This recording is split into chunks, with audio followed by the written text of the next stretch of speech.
Hi everyone, this is Aaron for Zollotech, and we're going to unbox the brand new Nexus 7.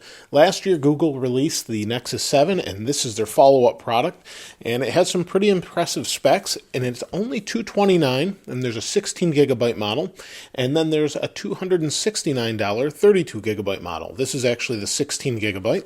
Let's open it up here. Now it can be ordered from Google Play. You can buy it from Best Buy, Staples. Let's see here, we have this little sticker. This is made by Asus, and Google says it is the highest resolution 7-inch tablet available. It comes with Android 4.3, so it should be really nice and up to date. You can see here's the tablet itself. Pretty small. I can hold it pretty easily in one hand, and that's because they've narrowed the bezel. We'll take a little bit closer look at that in a moment. This is the tablet. Let's pop the top off here. Comes with an AC wall adapter.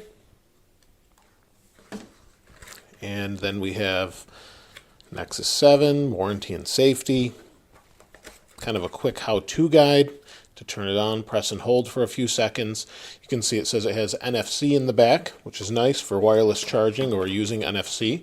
Then we have a micro USB to USB adapter for charging or syncing.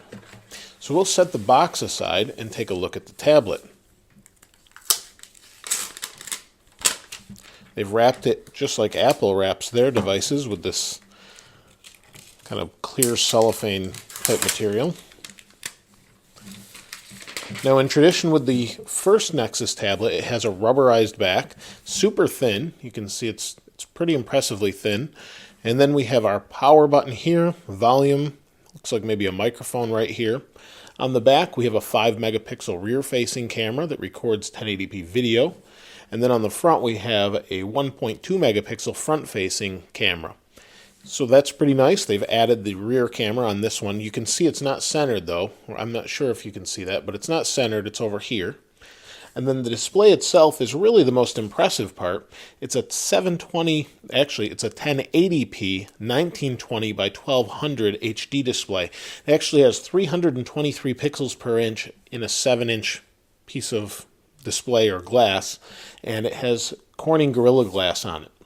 It's pretty light. It comes in at about half a pound, actually. It's 0.64 pounds or 290 grams. It also comes available later on with LTE. Now you can see on this side, we showed you that. It says Nexus, Asus, who makes this. On the bottom, we have a micro USB port. We also have stereo speakers. It actually has stereo no matter what orientation you hold it in. There's speakers over here as well. You've got a 3.5 millimeter headphone jack up here. And that's pretty much it. So the tablet itself is really nice. Like I said, it has some really impressive specs. It has a Qualcomm Snapdragon S4 Pro 1.5 gigahertz.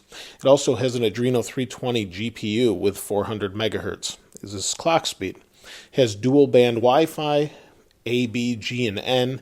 It also has Android 4.0, or I'm sorry, NFC with Android Beam and Bluetooth 4.0 built into the back. So it will wirelessly charge, and you can use it to tap other phones or whatever you want to do with it. We'll boot it up here. When the actual later model comes out with LTE, it will support just about every 4G LTE band, although the price is about $100 more or so. You can see that booted up really quickly. I'll show you that in another video, the first setup, things like that. We'll take a closer look at the display, see what it's like. But overall, it's really impressively thin. There is no case that I have for it. I found on their website they actually have a sleeve available, but it's not available yet, so I'm not sure when that will be. But it should be impressive. It has GPS and a compass built in, a gyroscope, accelerometer. So even without the LTE, we should be able to use it as a GPS, so it should be really nice to use. I'm very impressed with how thin and light it is. Really nice to hold on to. Pretty thick bezel right here, but thinner over here. We'll take a little closer look at the first startup in another video, but if you have any questions or comments, please place those in the comments below. As always, thanks for watching. This is Aaron. I'll see you next time.